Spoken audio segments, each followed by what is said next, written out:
అందరికీ నమస్కారాలు. మొట్టమొదటిసారిగా వేదిక పైనటువంటి గౌరవ శాసనసభ్యురాలు, శాసన మండలి సభ్యురాలు అనురాధ గారు,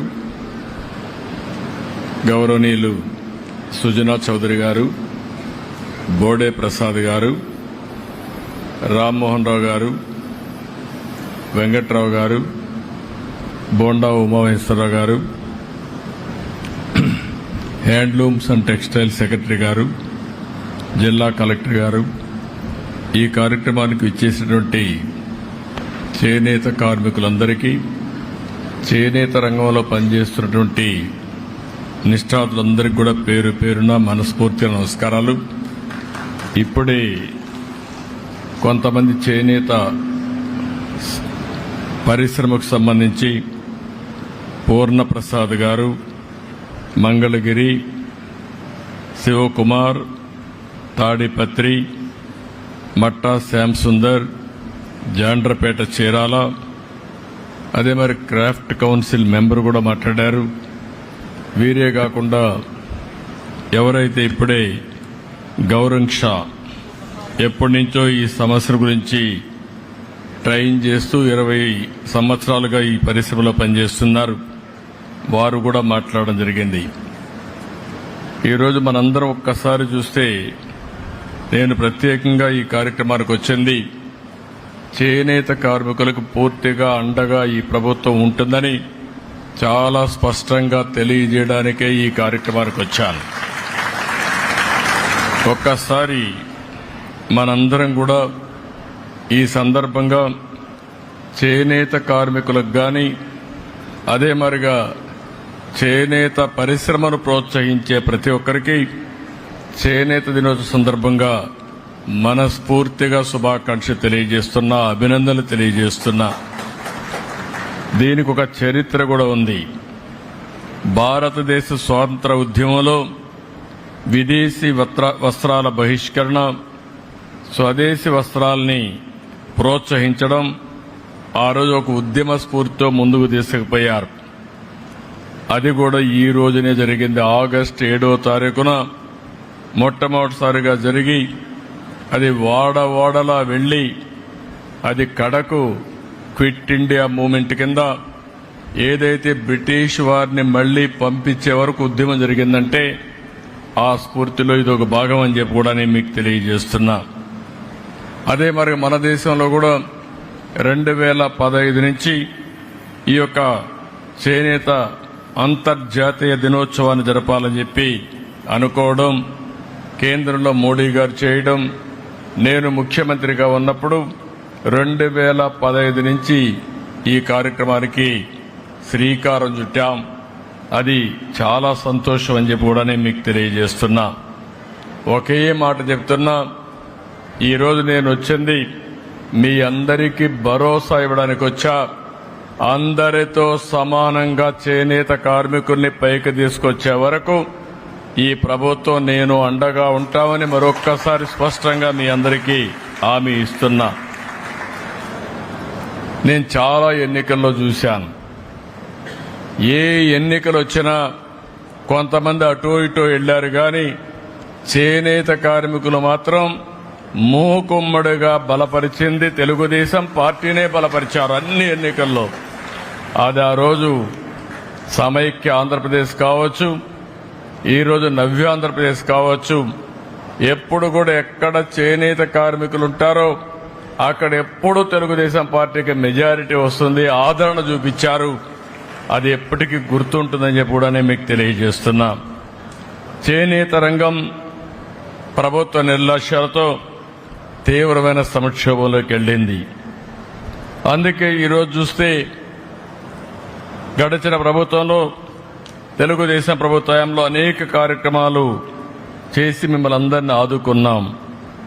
కానీ ఇటీవల ప్రభుత్వాన్ని మనం చూస్తే నేతన్న హస్తం పేరు చెప్పి మీకు అందే అన్ని రంగాల పథకాలను అన్ని రద్దు చేసే పరిస్థితికి వచ్చారు. అంటే ఏదో ఒక 24,000 రూపాయలు మీకు ఇస్తే దాంతోనే మీ జీవితాలు బాగుపడిపోతాయని పెన్షన్ 3,000 ఇస్తున్నాం, ఇప్పుడు 4,000 ఇస్తున్నాం. కానీ నెలకు 2,000 ఇస్తే మీ జీవితాలు మారిపోతాయనుకోవడం ఏ విధంగా సబబోమని ఒక్కసారి ఆలోచించుకోవాల్సిన అవసరం ఉంది. అన్ని పథకాలని రద్దు చేశారు. అదే మరిగా సొంత మగ్గం ఉంటేనే చేనేత నేస్తమన్నారు. ఆప్కో ద్వారా కొనుగోళ్లు ఆపేసే పరిస్థితికి వచ్చారు. అదే మరి నూలు రంగుపై సబ్సిడీ కూడా ఎత్తేశారు. పావలా వడ్డీ రుణాలు తీసేశారు. ఒక మాటలో చెప్పాలంటే అన్ని రుణాలు రద్దు చేసి మీ పొట్టగొట్టే పరిస్థితికి వచ్చారు. ఈరోజు గడిచిన ప్రభుత్వాన్ని మీరు చూస్తే కార్మికులకి, చేనేత రంగానికి 226 కోట్ల రూపాయలు అప్పు పెట్టే పరిస్థితికి వచ్చారు. బకాయిలు పెట్టే పరిస్థితికి వచ్చారు. కానీ ఒక్క మాట మీకు అందరికి గుర్తు చేసుకోవాల్సిన అవసరం ఉంది. చరిత్ర కూడా తెలుగుదేశం ప్రతిపక్షంలో ఉన్న, అధికార పక్షంలో ఉన్న ఎప్పుడు చేనేత కార్మికులకు పోరాడిన పార్టీ తెలుగుదేశం పార్టీ అని మరొక్కసారి స్పష్టం చేస్తున్నా. 2007లో 3,072 కోట్లు చేనేత రంగం రుణమాఫీలు చేయాలని ఆనాటి కాంగ్రెస్ ప్రభుత్వం చెప్పి మోసం చేస్తే గట్టిగా పోరాడాం. ఇప్పటికి కూడా నాకు గుర్తుంది. 2000 మేము పోరాడిన పోరాట ఫలితంగా 2011 ఆనాటి ముఖ్యమంత్రి రోసయ్య గారు చీరాల్లో మేము వ్యతిరేకంగా ఉద్యమం చేస్తే 109 కోట్ల రూపాయలు మాఫీ చేయించాం. అది చాలదని 110 కోట్లు చేయకపోతే 2014లో అధికారంలోకి వస్తానే 110 కోట్ల రూపాయలు రుణమాఫీ చేసి చేనేత కార్మికులకు ఇచ్చిన మాట నిలబెట్టుకున్నాం. ఈరోజు మీరు ఒకసారి చూస్తే ప్రతి ఏటా 2014 నుంచి 250 కోట్ల రూపాయలు బడ్జెట్ కేటాయించాం. 90,795 మంది కుటుంబాలకి 100 యూనిట్లు కరెంటు ఉచితంగా ఇచ్చాం. ఆ రోజు మీరందరూ అడిగారు, చేనేత పరిశ్రమలో చాలా సమస్యలున్నాయి, చిన్న వయసులో అనారోగ్య సమస్యలు వస్తున్నాయి, మగ్గం పైన కూర్చుంటున్నాం, కడుపులోకి నూలంతా వెళుతుంది, దానివల్ల ఇబ్బందులు వస్తున్నాయంటే 50 రూపాయలకే పింఛన్ ఇచ్చిన ఘనత, పెన్షన్లు ఇచ్చిన ఘనత తెలుగుదేశం ప్రభుత్వాన్ని చెప్పి మరొకసారి గుర్తు చేస్తున్నా. నూలు రంగుల పైన 20% సబ్సిడీ ఉంటే దాన్ని 40% పెంచాం. మరమగ్గాలకు 50% రాయితీ కోసం 80 కోట్ల రూపాయలు ఖర్చు పెట్టాం. 1,11,00,000 మంది చేనేత కార్మికులకి 2,000 రూపాయలు పింఛన్ ఇచ్చాం. ఆప్కో ద్వారా చేనేత వస్త్రాలు కొనుగోలు చేశాం. అంతర్జాతీయ మార్కెట్ క్రియేట్ చేశాం. ఎక్కడికక్కడ దీన్ని ముందు తీసిపోయే పరిస్థితికి వచ్చాం. ఆదరణ 2లో 60,000 మంది పనిముట్లు, 70,000 మగ్గాలకి మోటార్లు కూడా ఇప్పించాం. ఇంకొక పక్కన 70,000 మంది చేనేత కార్మికులకి మోటరైజ్ జకార్డ్ లిఫ్టింగ్ మెకానిజం సదుపాయాలు కల్పించాం. 55,500 మంది చేనేత కార్మికులకి 26.62 కోట్ల రూపాయలు రుణం ఇచ్చాం. ఇవన్నీ చేసి ఆ రోజు ముందుకు పోయామంటే అది చేనేత పరిశ్రమ పైన ఉండే శ్రద్ధ. నేను ఒకే విషయం చెప్తున్నాను, ఎప్పుడు కూడా తెలుగుదేశం పార్టీ పెట్టినప్పటి నుంచి తెలుగుదేశం పార్టీకి అండగాసిన వ్యక్తులు వెనుకబడిన వర్గాలు, బీసీలు. ఆ బీసీలని ఎట్టి పరిస్థితుల్లో మరిచిపోమని మరొక్కసారి మీ అందరికీ హామీ ఇస్తున్నాను. నేను చెప్పిన మాటలన్నీ కూడా నిలబెట్టుకుంటాం. బీసీల కోసం ఒక ప్రత్యేకమైన చట్టం కూడా తీసుకొస్తాం. ఆ చట్టం బీసీ రక్షణ కోసం పనిచేసే విధంగా తీసుకొస్తామని చెప్పి కూడా నేను మీకు తెలియజేస్తున్నాను. బీసీల్లో చాలా కులాలున్నాయి, చాలా వెనుకబడి ఉన్నారు, ఆస్తులు లేవు, కుల వృత్తులు, చేతి వృత్తుల ఆధారంగా ఈరోజు ముందుకు పోతూ వచ్చారు. అందుకే ఈసారి బీసీ సబ్ ప్లాన్కి 5 సంవత్సరాల్లో 1,50,000 కోట్ల రూపాయలు ఖర్చు పెడతామన్నాం. ఇది పెట్టి మీ జీవితాల్లో వెలుగు తీసుకొచ్చే బాధ్యత తీసుకుంటామని చెప్పి కూడా నేను మీకు తెలియజేస్తున్నా. స్థానిక సంస్థల్లో మళ్లీ 34% రిజర్వేషన్లు తీసుకొస్తాం. నా ఆలోచన ఒకటే, అన్ని వర్గాలకు న్యాయం జరగాలి. ఏ కొద్ది మందికో కాకుండా అట్టడుగు నుండే వర్గాల్ని ఆర్థికంగా, రాజకీయంగా, సామాజికంగా పైకి తీసుకురావాల్సిన బాధ్యత రాజకీయ పార్టీలకు ఉంది. దాన్ని ఏ విధంగా చేయాలనో అనునిత్యం ఆలోచించి చేస్తామని చెప్పి కూడా నేను మీకు తెలియజేస్తున్నా. చట్టసభల్లో వెనుకబడిన వర్గాలకు 33% రిజర్వేషన్ల కోసం అసెంబ్లీలో తీర్మానం చేస్తాం. పార్లమెంట్లో ఇది చట్టం అయ్యే వరకు మీ తరపు నుండి పోరాడతామని చెప్పి కూడా నేను మీకు అందరికీ హామీ ఇస్తున్నాను. ఇంకో పక్క నామినేషన్ పోస్టులో కూడా మీకు న్యాయం చేస్తాం. ఈరోజు మీరు చూస్తే టీడీపీ రాష్ట్ర పార్టీ అధ్యక్షుడిని, స్పీకర్ను కూడా బీసీలకే ఇచ్చాం. మంత్రులను కూడా అగ్రస్థానం ఇచ్చిన party Telugu Desam party, NDA government అని చెప్పి కూడా నేను గుర్తు చేస్తున్నాను. అయితే ఈరోజు మీరు ఒక్క విషయం గుర్తుపెట్టుకోవాలి.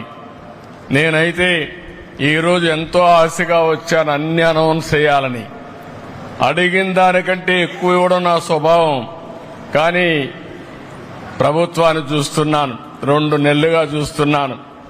అన్ని శాఖలు సమీక్షలు చేశాను, అసెంబ్లీ అయ్యింది. కానీ ఈరోజు మీరు చూస్తే ఖజానా దివాలా తీసింది. మామూలు కాదు, 10 లక్షల కోట్ల రూపాయలు అప్పు చేశారు. వడ్డీ అసలు కట్టాలంటే సంవత్సరానికి 80 నుంచి 90 వేల కోట్ల రూపాయలు కట్టాలి. ఆదాయాన్ని పెంచకపోతే మనకొచ్చే ఆదాయం అప్పులు కట్టడానికి కూడా చాలే పరిస్థితి లేదు. అంటే పెను సవాళ్లున్నాయి. కానీ ఈ సవాళ్లను అధిగమించడానికి ఈ ప్రభుత్వం దృఢ సంకల్పంతో పనిచేస్తామని చెప్పి కూడా నేను మీకు తెలియజేస్తున్నా. ఏ శాఖలో చూసినా దోపిడీ, విధ్వంసం, అవినీతి, వ్యవస్థలు నిర్వీర్యమైపోవడం. నేను 4వసారి ముఖ్యమంత్రి అయ్యాను. 3 సార్లు చూశాను. 3 సార్లు కూడా ఎప్పుడూ ఇన్ని ఇబ్బందులు నేను ఎప్పుడూ చూడలేదు. మొట్టమొదటిసారిగా వ్యవస్థ పూర్తిగా భ్రష్టుపట్టి ఎక్కడికక్కడ నిర్వీర్యమైపోయి సమస్యలన్నీ కూడా ఒక సుడిగుండంగా మారే పరిస్థితికి వచ్చిందని చెప్పి కూడా నేను మీకు తెలియజేస్తున్నా. ఇబ్బందులున్నాయని వదిలిపెట్టలేదు. నేను మొదటి రోజునే 5 సంతకాలు పెట్టాను. 5 సంతకాలు కేబినెట్లో పెట్టి నిర్ణయాలు చేసి అమలు చేశాం. మన పిల్లల ఉద్యోగాల కోసం మెగా డిఎస్సి సంతకం పెట్టాను. 16,347 ఉద్యోగాలు ఇవ్వడానికి ముందుకు పోతున్నాం. ప్రాసెస్ ప్రారంభమైంది. వీలైనంత తొందరలో ఈ ఉద్యోగ నియామకాలు జరుగుతాయని చెప్పి కూడా నేను మీకు తెలియజేస్తున్నా. అదే సమయంలో పేదవాళ్ళకి ఏదైతే ఆ రోజు ఒక మాట చెప్పాను, ప్రతి ఒక్క ఇంటికి పెద్ద కొడుకుగా ఉంటా, మీ బాధ్యత తీసుకుంటానని చెప్పి పింఛన్ 4,000 రూపాయలు ఇస్తానని చెప్పాను. అంతేకాదు ఏప్రిల్ నుంచే ఇస్తా అన్నాను. అందుకే ప్రభుత్వం వచ్చిన మొదటి నెలలో 7,000 రూపాయలు ఇంటికి తీసుకొచ్చి ఇచ్చిన పార్టీ ఎన్డీఏ ప్రభుత్వం, తెలుగుదేశం అని చెప్పి నేను మీకు తెలియజేస్తున్నా.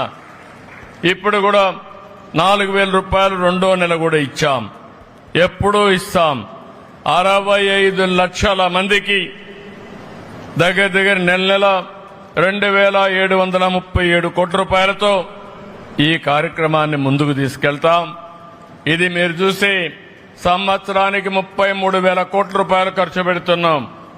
5 సంవత్సరాల్లో ఒక్క పెన్షన్లో 1,65,000 కోట్ల రూపాయలు ఈ పేదవాళ్ళకిచ్చే ప్రభుత్వం, మానవత్వం ఉండే ప్రభుత్వం అని చెప్పి కూడా నేను మీకు తెలియజేస్తున్నా. ఇంకో పక్కన మీరు సర్వస్వంగా భావించే మీ భూములకు రక్షణ కల్పిస్తూ ఈరోజు ల్యాండ్ టైటిలింగ్ యాక్ట్ రద్దు చేశాం. నా దగ్గరికి నేను ఆఫీసు పోతే మొన్న ఒక 5,000 మంది వచ్చారు. నేను ముఖ్యమంత్రిగా అంతమందిని ఎప్పుడూ చూడలేదు. మీటింగ్లు పోతే వస్తారు కానీ అర్జీలు తీసుకొని ఒక రోజు 5,000 మంది వచ్చారు. ఏంటి సమస్యలంటే ఎక్కడికక్కడ ప్రజల్ని సమస్యల సుడిగుండంలో నెట్టేశారు. భూ కబ్జాలు చేశారు, ఆస్తులు కొట్టేశారు. చట్టంలో ఉండే లొసుగులని పెట్టి ఎక్కడికక్కడ భూ కబ్జాలు చేసి వాళ్ళ పిటిషన్లు తీసుకొచ్చి ఇస్తా ఉంటే చాలా బాధేసింది. ఇలాంటి సమస్యలని మనం చూసినప్పుడు ఒకటే హామీ ఇస్తున్నా,